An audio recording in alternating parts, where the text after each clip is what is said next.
Hi and welcome to a very interesting video on how to prepare for your exam.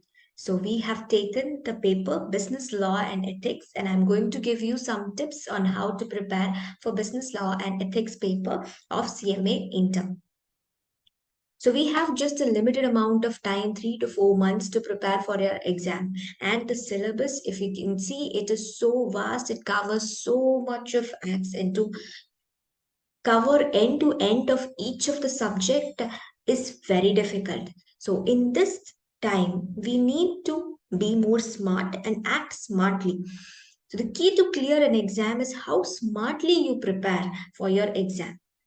So before you prepare for an exam, you can do an analysis of past 10 attempts question papers, identify the topics which are given more weightage on, and we need to concentrate on those acts or those topics to clear the exam in the first attempt itself.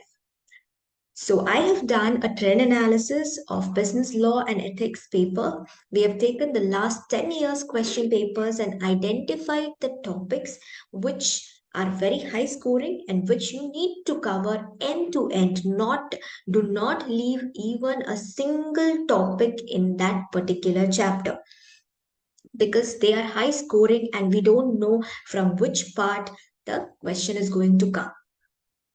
So if you see here, Companies Act is on an average, it is around 40 marks in past 10 attempts. And business ethics is 16. You have Sale of Goods Act at 10 and Indian Partnership Act at 4 and Indian Contract Act at 21. So, Business Ethics, Companies Act, Indian Contract Act, and Sale of Good Act together make around 70% of the questions in the question paper. So, concentrating on just these four topics end to end, do not leave any topic in these four chapters, and you will be able to clear the business law and ethics paper. And there are few other topics which you can concentrate more on to get that 60 marks. Now we'll see what are those. So Indian Contract Act, there is a equal importance is being given for MCQs as well as descriptive questions, and it is around 30 marks.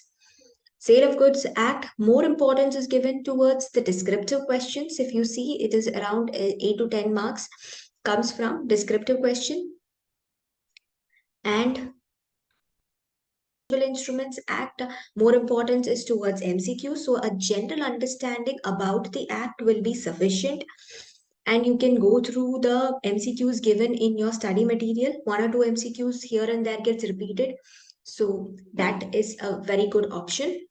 Indian Partnership Act, now in the new syllabus, there is a question coming, descriptive question, and it is mainly on the rights and liabilities of the partners, which can be given importance in, and we have the partnership accounts in financial accounting as well. So it is just an extension. So theory part gets covered here. So it's a win-win. Both the papers, same topic. LLP and Factory Act, the consistency of questions is not that very often, and LLP, just a few MCQs are being asked, so a general understanding of the Act will be sufficient. Similarly, for Factories Act, there are descriptive questions coming in, but again, you can leave Factories Act in option because out of 7 questions, 5 questions only we need to answer in descriptive.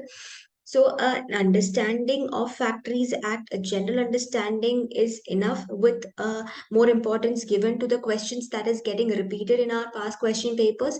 I guess that will be enough for Factories Act. Giving too much importance and too much time is not that useful because we can spend more time on Contract Act, on Companies Act, where there is a short questions coming in. Payment of Gratuity Act, consistently a question is being asked on the procedure. So giving importance to the procedure will help you score 5 to 7 marks. EPF and ESI, again, not consistent questions coming in.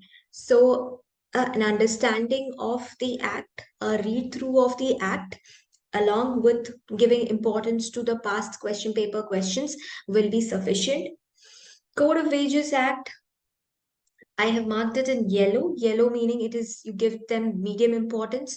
So you just give them medium importance because there is questions coming in the new syllabus on the time limit for payment of wages and procedure of revision of wages. So giving importance to the procedure of payment of wages and other procedural aspect will be sufficient. Companies Act and Business Ethics, solid 40 in Companies Act and 15 marks in Business Ethics. It's high scoring. It is the key to clear the exam. So cover end to end, and equal importance is given for MCQs as well as descriptive questions. So do not leave any topic in these two sections. So the red marked ones are the ones which has to be studied end to end. Companies Act, Business Ethics, Indian Contract Act, and Sale of Goods Act. And then give importance to partnership, payment of gratuity, and code of wages. The others you can just brush through, have a general understanding.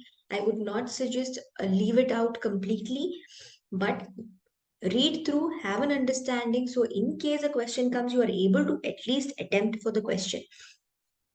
So, I guess this analysis will be of much use to you, and I hope all of you will prepare well and clear the exams. I hope the analysis will be of great use to you. And stay tuned and subscribe to this channel if you like our videos. And if you want more videos on this analysis aspect for the other subjects as well, do drop in a comment. Thanks a lot and all the best for your exams.